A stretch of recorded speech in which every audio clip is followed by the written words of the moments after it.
it was the entire thing was really, it was a profound, like human experience, and more than a film, I would say. Shtetl. According to Wikipedia, it's a Yiddish term for a small town with predominantly Ashkenazi Jewish populations which existed in Eastern Europe before the Holocaust. But for many born after the Shoah, the word has an almost mystical quality, evoking images from the paintings of Marc Chagall and the literature of Isaac Bashevis Singer. In his film Shtetl, director Addy Walter takes us back to such a village. But instead of the quaintness one might expect, he reveals a complex society riven by conflicts over religion, politics, gender roles, economics, and more.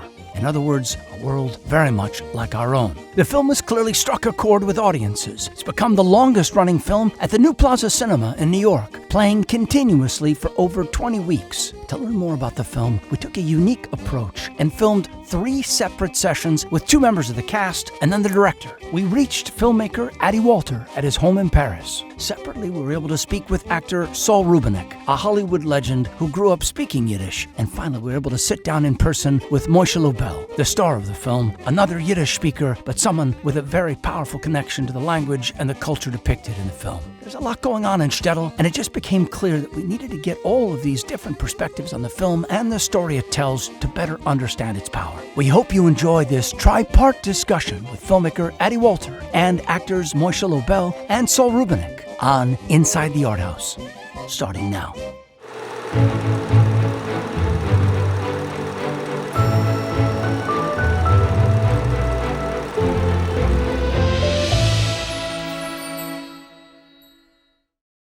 Hi, my name is Greg Lumley. And I'm Raphael Sparge. And welcome to today's episode of Inside the Arthouse.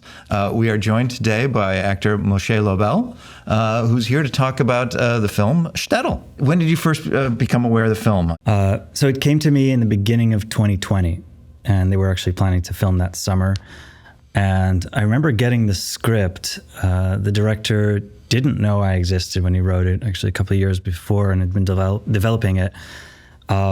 I was amazed that he didn't know, because it was basically written for me. The character's life and my life are pretty similar, and even his, his personality or a bit, his approach to the world were similar, not in all ways, but in some. And I immediately connected with it. It was also extraordinary to read. A Holocaust film that's not a Holocaust film. Right. And it's not in the camps, it's not in the ghettos. It's actually showing these people in their lives, as opposed to, what was taken from them, from us, and not, just showing them in their victimhood. And that doesn't mean that we show them as saints or some kind of mythical beings, like Fiddler on the Roof or something like that.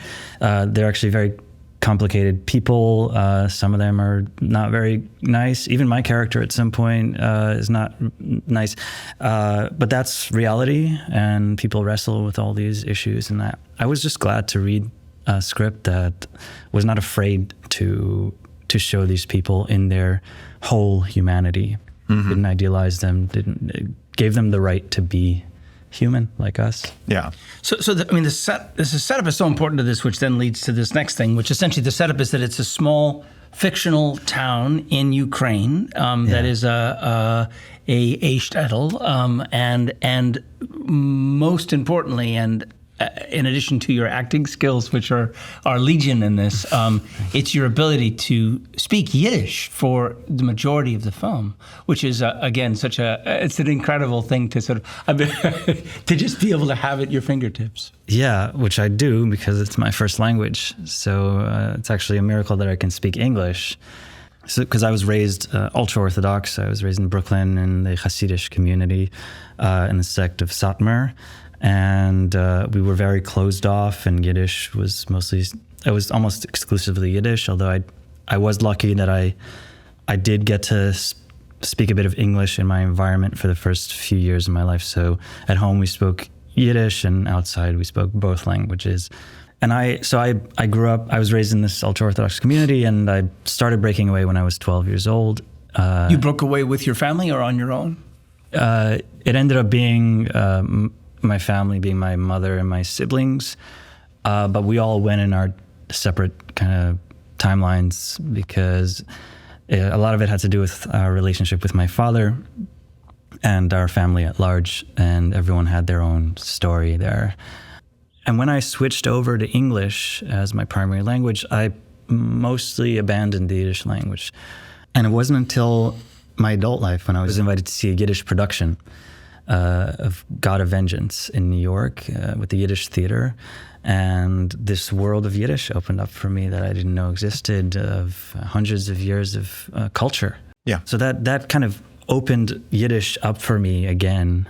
And I joined the Yiddish theater, and I was able to get in touch with a huge part of me. Mm-hmm. It was like half of me, how to phrase it?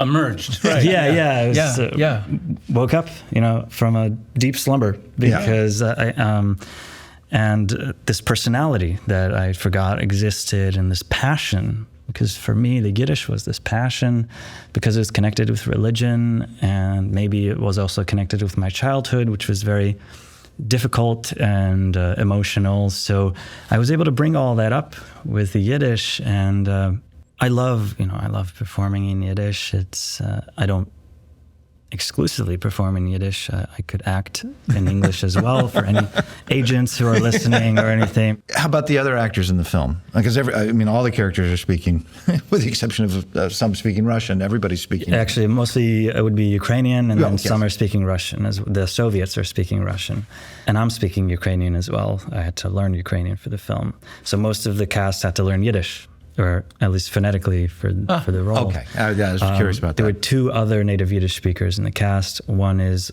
Lily Rosen, who was actually the translator into Yiddish, because it was written in French, then translated into English, and then to Yiddish and Ukrainian and Russian. And Lily was the cultural consultant because she also came from a similar background and left the community, and actually was transitioning from Ellie to Lily Rosen during the production while playing a character, Zisha, with a long beard. So it was a very interesting dynamic there. Wow. And the Yiddish was just so rich. It really elevated the script because of her work. And then we have Saul Rubinek, right, who plays the rabbi. Yiddish was his first language. He grew up speaking Yiddish and French as a child. But he hadn't spoken Yiddish for most of his life since. Mm-hmm. And the rest of the cast just, worked their asses off for months every day, trying to get it, the language.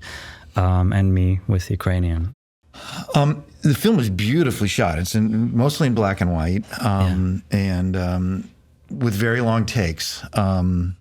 And I guess I'd like to take a look at a clip, and maybe we can talk about some of the technical stuff that's involved with the filmmaking. So let's take a look at a clip from the film Shtetl. Sure.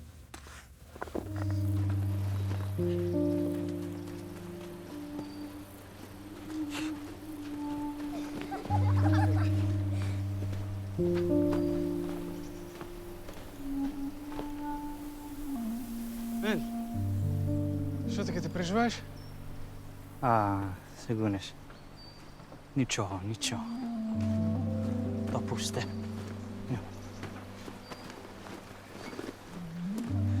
Слухай, ти маєш ти, якщо ти не готовий, зі мною нічого не станеться. Можеш чекати у лісі. Що? Ні. Я маю їх побачити. Поговорити з ним. Останнє.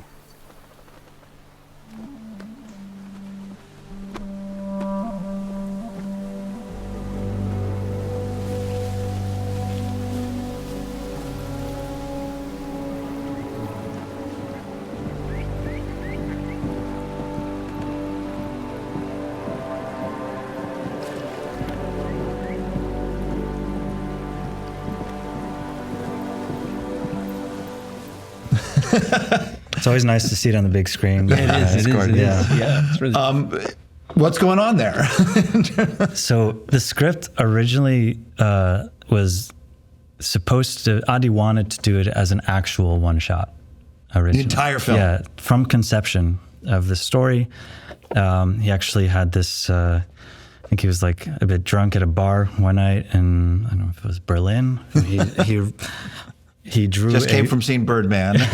Right. Well, Birdman is definitely not a real one shot. Yeah, I know, right? that's true. Yeah.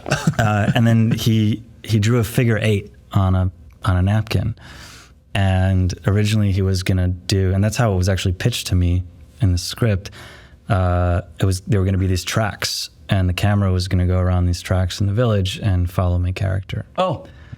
And then as the project was being developed, and especially as he started working with Vova Ivanov, our Ukrainian cinematographer, he was convinced to kind of break it up more into a series of shots so that we can. It was also after 1917 came out, and that gave us permission to do more elaborate cinematography with this one shot. So actually in this opening shot that we see, we start in this long Steadicam shot following us into the woods, and then we get near the water, and at some point we blend into a drone shot. Yeah. Going across the little Going beach. across, yeah, and then we blend back into Steadicam. Right. As you're passing through the reeds. Yeah, and that was our first day of production. Oh, wow. We mostly shot sequentially, again, because of the one shot. We had to make sure things matched from one shot to the next. There was a lot of rehearsal before we started. It had to be. Production. It's not, I mean, it's hard enough, I imagine, doing long shots. Yeah. But you've got camera movement. It's not like the... Yeah. So we started the production with, I think, a week and a half of just rehearsal. Blocking. With like a gimbal and an iPhone mostly, and then the Steadicam operator was kind of watching over it, and then we would bring in the Steadicam and work through that. And one of the rehearsals with the drone, actually, the original drone operator was fired because he couldn't kind of get the shot, and that's when I realized, oh, this is serious. We're taking this really seriously, and it's going to be something great. It's not just a bunch of people, and it's extraordinary because there are a lot of firsts in this film. Addy's first time as making a narrative feature. He's been doing documentaries for years. My first time leading a feature. The Steadicam operator, William Ogre's first time doing that. That's remarkable considering how he is elegant. He was my main co-star in this film. We kind of walked through this film together. And if that didn't work, it wouldn't have worked. But he worked very similar to me in terms of kind of like a theater actor. He was taking notes. He was trying to understand every single line and what the meaning is. Did you do a lot of takes? Was there a lot of working and reworking, or was there not a lot of time? And so because of the continuity and because we're shooting mostly in natural light, we had like an hour or two each day to actually film. An hour or two? Yes, because the sun is daylight. just moving. Yeah, the sun is also, if the sun is here one shot and it's here the next, then we lose that sense of continuity. The one shot kind of gets destroyed. So, and the entire film takes place in less than 24 hours. Yeah. We do have a time jump overnight. We kind of cheated a little bit, but yeah. So we had to. There's a lot of pressure to So we would spend most of the day rehearsing, whether it's for this shot we're doing today or the shot tomorrow, or even sometimes we'd spend a couple of days rehearsing and then shooting, depending on how complex the scenes were, because some had hundreds of extras and multiple scenes sequentially in the same shot, so we had to really rehearse a lot. And then we would take, depending on the scene, sometimes we'd do 3 takes, sometimes 5, maybe 10 even, but for the most part it was somewhere between 3 and 5 takes. So there's this concept that the second temple was destroyed by sinat chinam, which I guess is often translated as senseless hatred. And as I'm watching the film and I'm seeing, it's beautiful in some respects because you're seeing that there's a diversity of thought and opinion within the community, but that is also leading to a level of fighting, infight. People are not united. Yeah, for certain. In the community. Within the community. It's not that Did that come up, or does that enter your thought at all? I mean, because I bring it up because I'm worried about that's an issue in our world today. Yeah. Not just in the Jewish community and at the world. Well, certainly, yes, in the community at large as well. Yeah, absolutely. And the film community, every community is going through this. And well, what I loved again about the script was that it felt more real as opposed to this with all love for Fiddler. I was even in we show it every year on Christmas Eve, and I'm looking forward to it, and I get something from it every year. But tradition, this idea of like the unified tradition that actually never existed. Right, going back to ancient times that did not exist. We had wars between different factions of Judaism. Yeah, that's basically what Hanukkah is about. I mean, obviously, a lot of it has to do with outside influences, but that's how the world works. People who are trying to integrate more into the larger community and those who are trying to pull it back. Yeah, absolutely. Yeah. But I remember, so when I was traveling through Ukraine, my last stop was in Lviv. And I met this guy who was running the Jewish community there. He was one of the perfect people to talk to because he grew up in the same region that the film takes place, speaking Yiddish and Ukrainian. So I wanted his accent in both Yiddish and Ukrainian. You can hear the Yiddish in Ukrainian, and you can hear the Ukrainian in his Yiddish. But he was born shortly after the Holocaust, in I think 46 or 47. And I described the film to him, what we were about to do. And he says, you can't do it. You can't make this movie. You can't show how it really was. People were divided, and he felt that because of those divisions, that's why it was so disastrous. It left the door open, as it were. Yeah, which I don't agree with. That's his way of processing his trauma. But first of all, I told him, so sorry, but we're scheduled to start filming in 5 days. Right. So no matter what you say. The money has been spent. The crew is here. I'll bring your concerns to the... I mean, I still get notes, 4 years later. Sorry, but it's been locked. Yeah. Right. But yeah, that was, in a painful way, very validating for me about this film. That he described as being so real. Yeah. Well, and that brings up another question for me in terms of, and especially with the Q&A. There are still people alive. There may still be people alive who lived in that village. Yeah. And certainly the descendants of people who lived in that village. I meet them all the time. You do? Okay. Yeah, and they've come to the movie. They've come to the Q&As in some cases? People identify. They'll point at, this Shtetl is a fictional town, and it's kind of a mashup, a conglomeration of a bunch of different types of places that were in that region. So people might identify with different parts of it, but it's just extraordinary how they're like that. Yeah, that's how it was. Yeah. There was a Holocaust survivor from Ukraine who participated in a Q&A a few weeks ago in New York, and she was talking about how she really felt that denial, that we see in the film about what's coming, because that's how it was. They just, once it started happening, they're like, how didn't we see this coming? It was so obvious. So, Addy, thank you for joining us here on Inside the Art House. Thank you. So it's been a long, strange journey with this film, from shooting in Ukraine just before the war started, I guess, and premiere in Ukraine during wartime, and now this ongoing engagement in the United States. But look, talk to me about the genesis of the film. We know that the film started with the screenplay, and the screenplay in this case started with you. Sure. I mean, I had the idea of how I wanted to make it prior to how I wanted to write it. So I knew it's going to be the story of a guy that comes in a village, is on a leave from the army, and is coming back to the Shtetl, and we don't exactly know why, but I knew that he would not be able to escape, because the German army would attack, at the very end of the film. So that was pretty clear.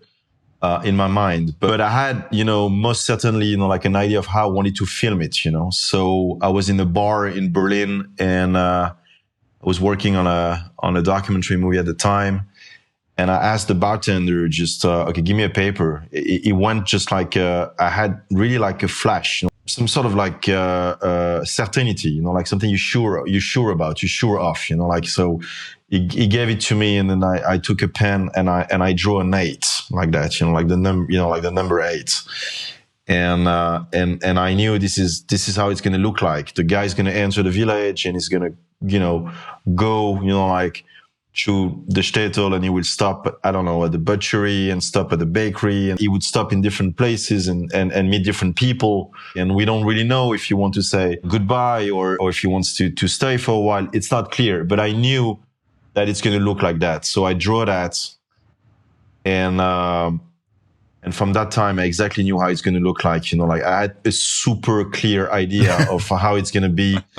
Right, but you could take that visual sense and apply it to any story. I'm curious about the idea of a film set in a shtetl on the eve of the German invasion. I always had a problem with the way that the Shoah was filmed. I think it's impossible to film. This is something we should not be able to film. It's a really huge like moral debate. It's a moral question that I've been actually addressing myself, like for years, it's like, can you do something about this, and should we do something about this under the form of a film, so I was always, intrigued about how somebody can decide to graphically, show, basically the process of destruction and annihilation. I don't think you can do that, because it's never going to look like, how it looked like, so I guess I wanted to, walk a little bit away from that and say, okay, what I'm going to show is like, I'm going to show the living, like how the people were living and try to make them justice, like to bring them justice in a way, just that I think the best way to pay a tribute, like to that, destroyed world is to basically show as they were living. And, in the film, like they're living in like till the very end, like because they don't know what's going to happen. Operation Barbarossa was extremely brutal, like, and people got like, they had no idea it was coming on them, So I thought, okay, that's a good way to tell that story, like I'm going to show them living, like till the very end, because this is what they did. They lived till the very end, till the very last second, and by showing the way they were living, the way they were thinking, the way they were loving, the way they were hoping, maybe I can, try to bring a little bit of justice to the people. Now, the film is largely shot, or the dialogue in the film is largely Yiddish, not exclusively. There's some Russian and Ukrainian. Do you speak Yiddish?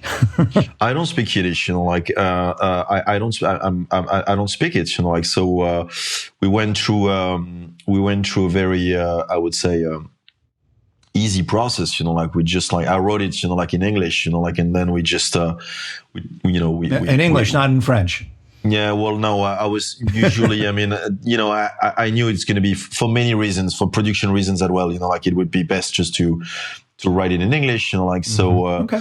I did. And then, I knew that anyway, that's going to be in Yiddish at the end, and so that was just, that language, that could have been French, doesn't really matter, but, we worked, so much on, the dialogues, and the way it was written, and I could almost say handcraft, in a way, because each word was like, we really had to think about it, So I did that job, with Lily Rosen, who basically worked on the Netflix series, Unorthodox, and they would have speak Chinese, I would have made the film in Chinese, what I mean? It's not, it's like, the question is that, in the Shtetl, people spoke Yiddish, there was, but I did not do that because I'm a Yiddishist, or because, I wanted to make a movie in Yiddish. I didn't want to make a movie in Yiddish, I just saw that if we take that language away, from them, from my characters, from that's not going to be fair, it has to be in Yiddish. And believe me, there was a serious discussion, with producers, because when you when you come straight up and you say just like I'm going to film, like I'm going to shoot like I want to make a infringing shot, like a single shot piece, like in Yiddish and in black and white, like it raises some questions, like financially, like but I think that it was so radical and also so clear that in a way, almost in a way, that was pretty commercial, like in a way. I mean, like that works, like it's something, it's clear, like what Makes you want to do. To be sure. Yeah. So, yeah. No, I guess I'm intrigued at the audaciousness. And maybe that's not necessarily the best translation for chutzpah, which is maybe has more of a connotation of "Are you crazy?" Yeah, to try. yeah. But there's a level where it's like, "Are you crazy?" You've never made a feature film, and yet you're for your first feature film, you've set the bar really high for yourself.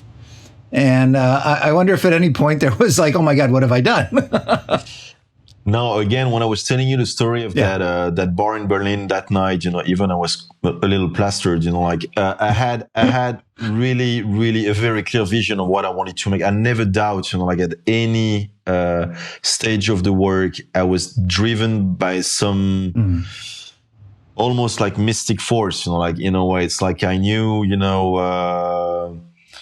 I don't know, just Akadosh Baruch Hu was with me, like, so for real, I really felt that sometimes. So I can really say that, like I really had that connection, like it sounds crazy because I'm not that of a, I don't know, just I had that almost like mystical experience, like that I knew it's not going to fall apart. I knew it's going to work.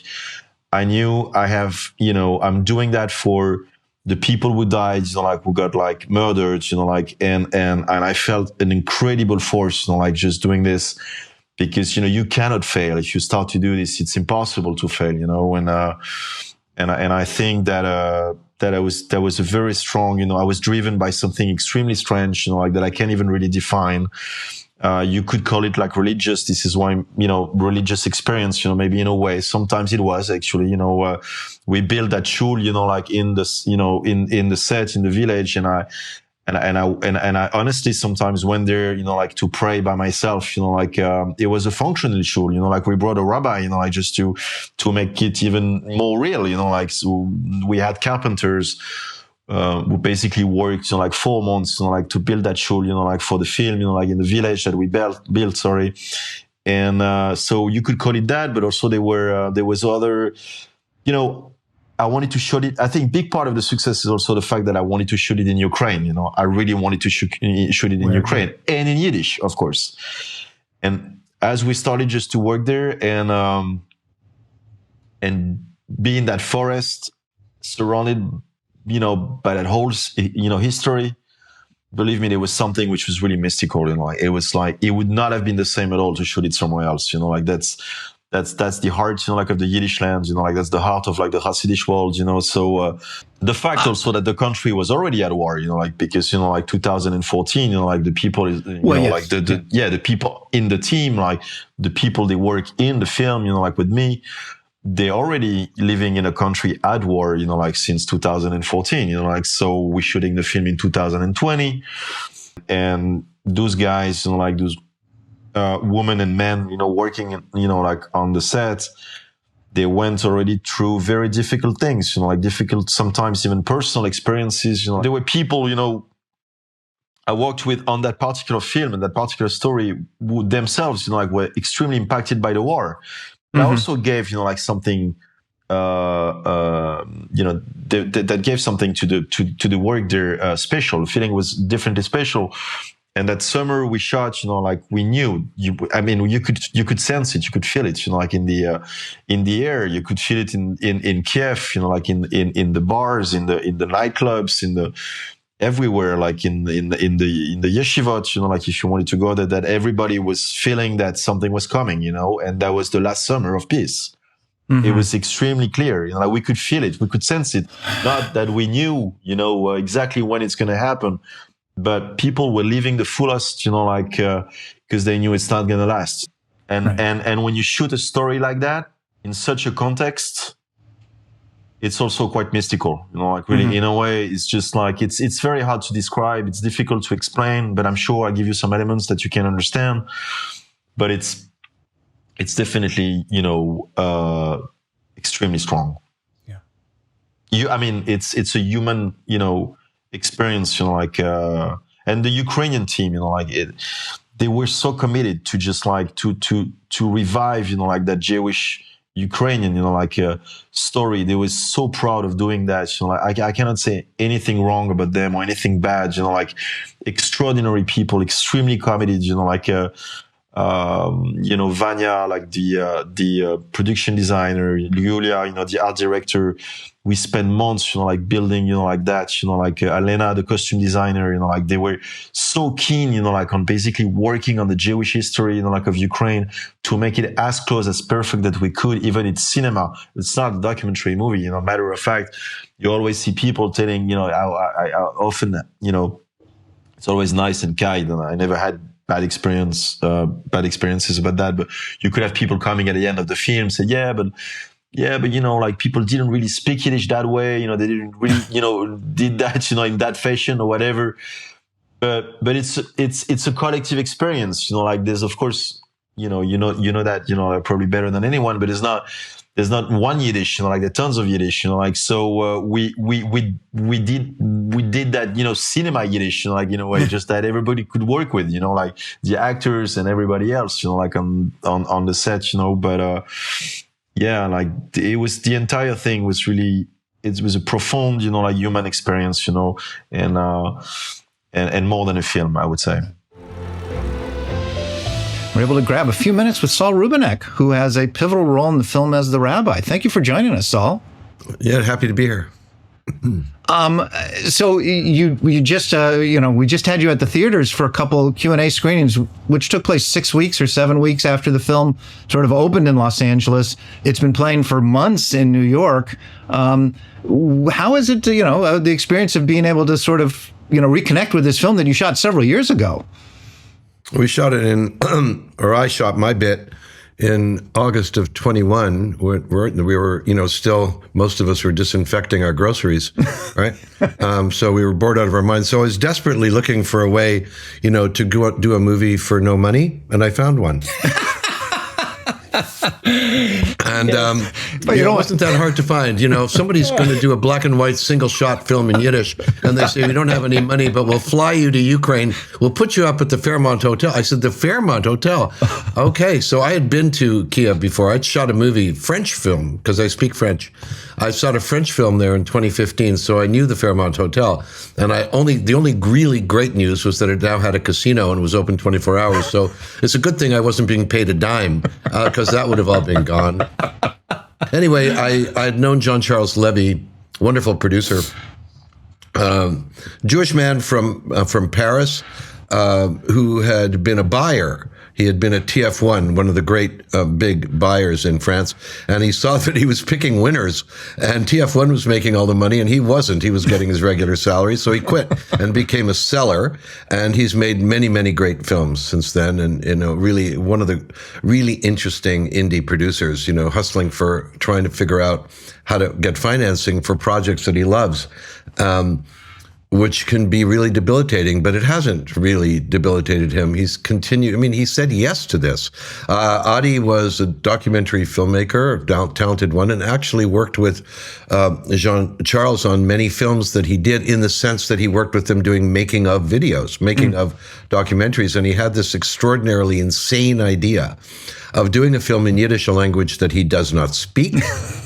And decided that he was going to do this in black and white in a single shot. When I got this script, probably of all the films that you're not going to be paid on, this is certainly one of the more interesting. No, ones, I think I might have even have gotten it in French, and because it was going to have to go from French to English and then to Yiddish, right? Wow. Now it just turns out that Yiddish and French are my first two languages.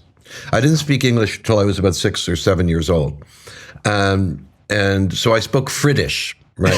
I spoke kind of a Montreal argot, which is called joual, which is street French, working class French Canadian, because I grew up in a street of, quite wonderful Jewish Holocaust immigrants who loathed the French Canadian Catholics and the French Canadian Catholics who thought we were all Christ killers. It was a fun neighborhood, and it was to grow up in, really fun. But it was really fun. But so I grew up speaking this French and Yiddish, and I got a script, I think, that was in French. And what was really interesting, there was a diagram. It looked like infinity. Okay, the number 8, and what that was Addy's original idea of a bunch of buildings that he drew on this is going to be a Shtetl, and then there was a figure 8 that went around the buildings, and his idea was he was going to have a tracking camera doing a figure 8, and wherever this camera went, there was going to be a scene here, here, down here again, crossing back over to the original. So the 8 dictated the structure of the movie, which was an insane concept, which he eventually realized was kind of crazy. Why is the figure 8, dictating what scene is next? And I've got to have people running back here because I want this scene. So he eventually, this was his original idea, which I thought this was amazing. This was so cool. I thought this was really cool. And being a theater actor, because I don't think, started doing theater as soon as I spoke English. So from the age of 7 to the age of 27, I had done no film. I had 20 years by the time on stage by the time I was 27. And then, started working 26, 27 in Canadian television, but I was in love with theater. So this was an opportunity, and I'd never done it, and I was really enamored of this idea.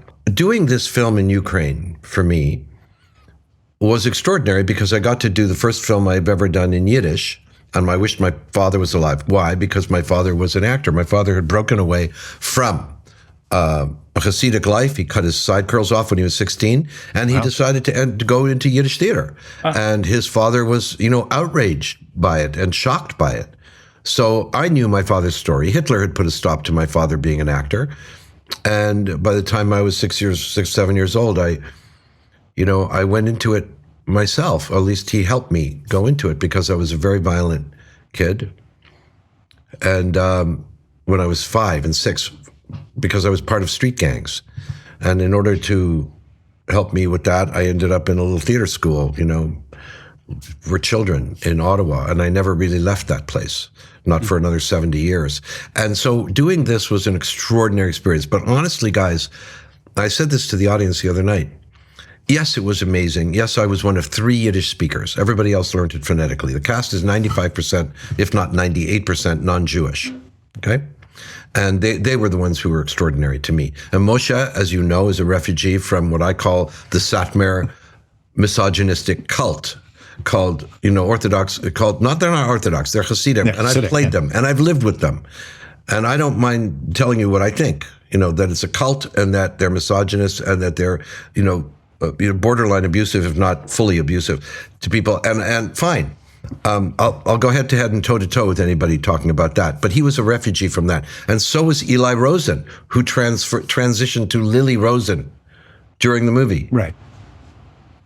Massively brave human being who helped Moshe and Lily translated it from the French to the English, then from the English to the Yiddish. And Moshe and Eli at that time, Eli Rosen was this big scene in the film about, is God an electric light bulb? That's Eli who became Lily. The 3 of us could improvise a little. If I dried in the middle of a scene, I could improvise a little, and believe me, I did. I set this off by saying I was more interested in doing a single shot than dealing with the Holocaust and stuff like that. But the truth is, it was one of the easiest roles I've ever played in my life. Mm-hmm. Because all of those things, the Holocaust, the fact that it's in Yiddish, that I'm in a land where my forefathers were, that there's all of these things about Ukraine, including the fact that this is the where Sholem Aleichem wrote all his Yiddish stories in Kiev. This is all of these things you'd think would make this, an extraordinary, no. Yes, but no. I just got rid of it. You're an actor, you understand. I got rid of all that. All that was about is no different than me doing a guest starring role in a way. No different than doing guest starring role on a Law & Order episode. Because all that mattered to me was what's in the moment in the scene. What's the scene about? What are we trying to get to? What mysteries, what secrets does the character have that I don't want to reveal even to the camera? And what am I trying to get? What are Moshe and I trying to do in that two-hander? And what are we trying to do in the scene where I'm trying to stop or I'm the Rebbe of a village and they've all got these disparate opinions. The secret that I can reveal to you now, because I didn't tell Adi, I didn't tell Moshe, I didn't tell the camera, I didn't tell anybody, was that my character, I believed, knew that genocide was coming. And some did, even by 1941. And that was a secret that my character had. And there may be, you may notice some melancholy in him about that, but I tried not to show that.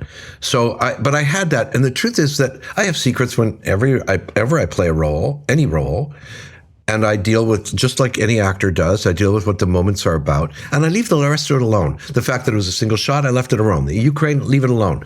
The fact that my relatives were all murdered, all my family was murdered, I leave it alone. I'm just dealing with the scene. So it was incredibly easy. And my language, my mamaloshen, my mother tongue, just came out of me. And I'm working with Moshe. Moshe, who is his first leading role in a film, who's living this role since his mother rescued him. Very similar. Didn't commit suicide like the character, but rescued him from an abusive father. I'm not outing him. He talks publicly. No, he talks about it. This stuff. So I'm working with the real thing right in front of me. Yeah. Right? The fact that he never played a lead in a movie was not relevant. He was the real thing. I mean, he raised my level. I mean, he says I raised his, but it's the other way around. And the truth is that yes, Ady had never worked with actors before. The cinematographer is Ukrainian. He thought actors should just do what they're told, but he was a brilliant cinematographer. And once he met me, he realized actors don't just do what they're told, but that's okay, you know? So, because believe me, when I went to a blocking rehearsal, it was all lit. And I said, it's lit? I haven't even figured out the scene yet. Let me teach you something about this while you think I'm a Hollywood prima donna. This is not the way we map out a scene. So the rehearsals were excruciating. Performing it was falling off a log. Oh, yeah. Okay. There's my monologue. Boy, I went on and on, didn't I? Yeah, that was pretty good. Before we came on, because we're doing this somewhat last minute, and I didn't have a lot of time to sort of really think about what I wanted to ask you. But Greg asked me, if it's a character that's so close to you, is it harder? And I didn't have time to explain in a way what you just explained, which is that in a way it's like some kind of a cosmic gift in a way. And this is an extraordinary thing. Just, talk about a harmonic convergence. Just of all of these things. Who else could play this but you? It's really, and the Yiddish. For God's sakes, but that comes easy to him. You bring, and there's so much depth and breadth of, that's unspoken in just who you are, your being, which emanates. That scene. It was so beautiful. God. I ran from Judaism as a kid, and when people asked me what my name was when I was 9 years old, I'd say my name is Bill Clark. I didn't want my parents to have an accent. I didn't want to hear about murder. I didn't want to hear about Holocaust. I wanted to fit in. I wanted to be like everybody else. Yes, it was a cosmic gift. And it was absolutely a really interesting, beautiful phrase you just came up with. I never would have come up with those two words. But yes, but I don't know how this character is close to me. I played a rabbi in the Outside Chance of Maximilian Glick in 1987 or something. This is an Orthodox rabbi who ends up from Chicago, ends up in Beausejour, Manitoba, and all he wants to do is be a stand-up comic, and he eventually does. Every rabbi wants to be a comic. That's and I played an Orthodox Hasidic rabbi in a movie called The Quarrel, which is a movie I call My Dinner with Herschel, and it is a two-hander about a survivor and his best friend who became secular, and me who believes post-Holocaust that the only way that you can survive as a Jew is to close off the Gentile world. The argument, the quarrel with my best friend who is secular, is that you have to open yourself to the world. And I lived with the Hasidic people in order to play that role. But I'm an atheist, and I was an atheist since I was 13, and I'm married to a non-Jewish woman, and my kids, and I love ritual. I'm an actor, so all the holidays, we do them all the Jewish holidays, Yom Kippur and Rosh Hashanah and Hanukkah, and we do them all. But I don't like organized religion. I haven't been in a synagogue since my bar mitzvah, which was a deal I made with my father. I don't like any of them, any organized religion. Don't like them, but I love the rituals of all of them. I love the metaphor, the theater of it. To me, what's holy is theater. To me, that's what we do. The community of sharing stories is where my religion lives. So no, I didn't. I related to. I put the costume on, man. I understood what the scene was about. I did what children do, which is I imagined I was in this situation, and I let my other at that point, I let my 65 years of doing it happen. Well, so let me ask you. I mean, I'm sure you've seen the film a few times at this point. Have you seen it enough times now to be able to sort of watch it and have some perspective of what's been captured essentially on film? What's been captured is the very first time. I don't know if you know, if you've heard of A Vanished World, which is a book of photographs by Vishniak. So Roman Vishniak is a American photographer who in the 1930s went to Poland and photographed all of these Eastern European Jews without knowing they were about to be destroyed, thousands of them, all these shtetls. Listen, you may not know this. They say shtetl is a village. That's not true. Dorf is a village. Shtetl is a small town. They were market towns. They were, you may not also know this, 9.5 million Jews in Europe, 8 million in Eastern Europe. 75% of Eastern European Jews lived in shtetls. 75%. Wow, big number. These shtetls, thousands of them, all destroyed, were Jewish towns, and they separated from village. What the difference was that the shtetls had synagogues, they had cultural institutions, they may have had, they had atheists, Zionists, anti-Zionists, Bundists, feminists. If they had 5 Jews, they had 10 arguments. So they had and 30 opinions. And this is true. Anybody who'll see shtetl who's from Rome, or any town, any non-Jews will say, my grandfather talked about his little town this way. Yes, it was invaded by the Turks, and the Sicilians were invaded by the Turks. And they talk about, we have something to say in our specificity. We all know this as artists, that the more specific you are, the more universal it is. So what I see is that you don't know what shtetl life was like. You certainly aren't going to get it from Fiddler on the Roof, as beautiful as it is. Fiddler on the Roof is about a dorf. It's about a village without the synagogue. He wrote about Tevye the dairyman who lived in a dorf, right? Not in a shtetl. Yeah. That's not shtetl life. That's dorf life. You've never seen a movie with shtetl life unless you go back to the 1930s and see some of the Yiddish films that were made in Poland and there. And you won't know. So what I get, what the answer to your question is, yes, you're seeing shtetl life. And every shot, if you took a still, looks like a Vishniak shot from A Vanished World. Yeah. If you're interested in getting more information about the film, go to menemshafilms.com. Look for menemshafilms.com. They post on their website where the film is going to be screening, and it is going to be rolling out around the country, and well worth finding. This episode of Inside the Art House was produced by Wishing Well Entertainment and Raphael Sparge, with on-site production by Noreen Dickerson. Our supervising producers are Thomas Cassetta and Miles McCreary. The episode was edited by Rick Pratt, with sound mixing by Thomas Cassetta. Our musical theme was composed by Isabel Engman and Gerardo Garcia Jr., graphics by Jenna DeAngelis, and social media marketing and web design by Stephanie Peters. If you enjoyed today's episode, please consider subscribing. See you next time on Inside the Art House.